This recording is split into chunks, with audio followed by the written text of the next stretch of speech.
China has been spending millions to get US media to print communist propaganda.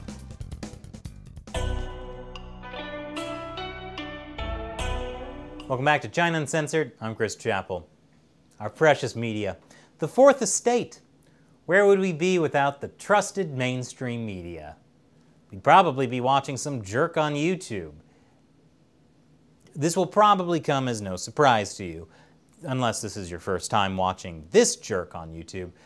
But the Chinese Communist Party has been giving millions of dollars to US newspapers. Yes, an openly hostile, authoritarian regime has been paying American media to publish propaganda. And they took the money. In the past 4 years, the Chinese government has paid a total of $19 million to major media, including the Washington Post, the New York Times, and the Wall Street Journal. I mean, democracy dies in darkness, so you gotta pay the electricity bills somehow. China Daily, which is owned by the propaganda department of the Chinese Communist Party, has been paying these American newspapers to run China Watch. Now, it may look like a newspaper section, but it's actually a paid advertisement. It's just designed to look like a newspaper article, so you accidentally confuse Chinese propaganda with mainstream media reporting. China Daily has to disclose its activities semi-annually under the Foreign Agents Registration Act. But a recent amended filing was the first to give a full breakdown of who they paid and how much. It's almost as if they wanted this story to come out and blow up any respect the American public had left for our media. But the real question is, did money from China affect how these media reported on China? Well, that'd be hard to prove. Certainly there have been plenty of cases of Western media either knowingly or unknowingly doing reporting that would please the Chinese Communist Party. Did Chinese money influence foreign policy to write articles criticizing Trump's phone call with the president of Taiwan?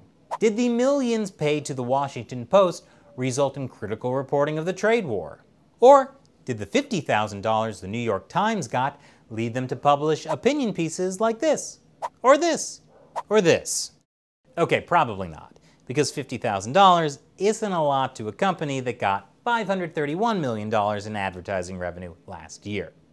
And Western media pride themselves on the idea that advertising doesn't affect their editorial decisions.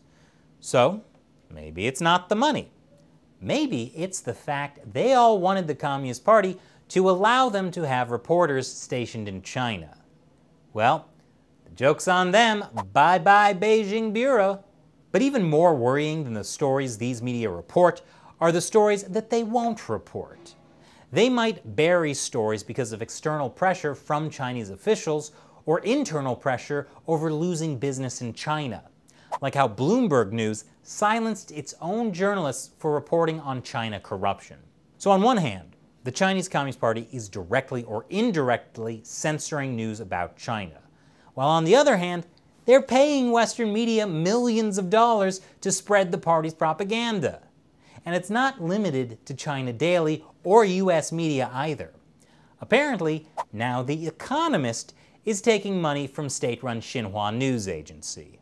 So, where can you turn for accurate news on China from someone who will never, ever get paid by the Chinese Communist Party?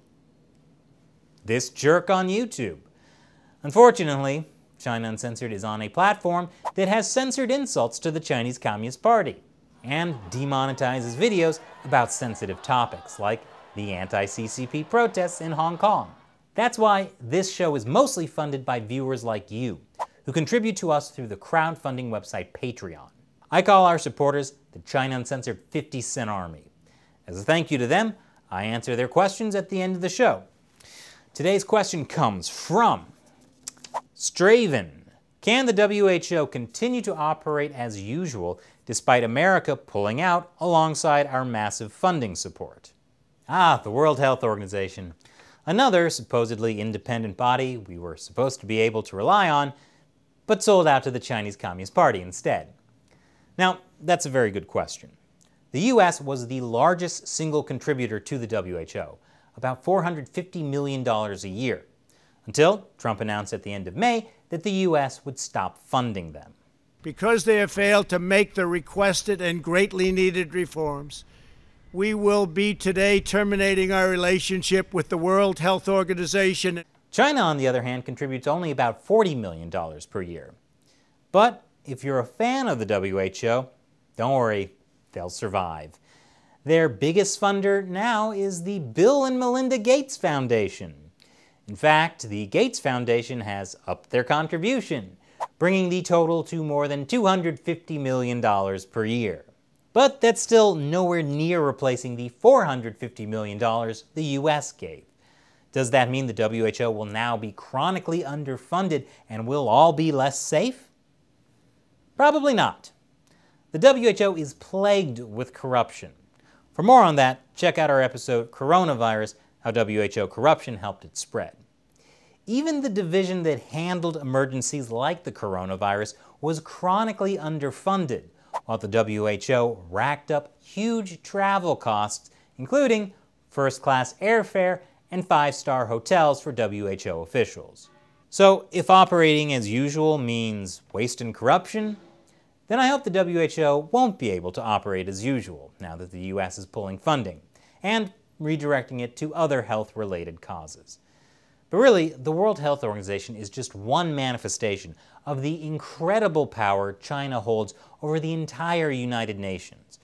Rooting out the rest of China's corrupting influence will be a much bigger task. Thanks for your question. And thank you for watching. Be sure you're still subscribed because YouTube keeps secretly unsubscribing people. The joys of being truly independent from the Chinese Communist Party. Once again, I'm Chris Chappell. See you next time.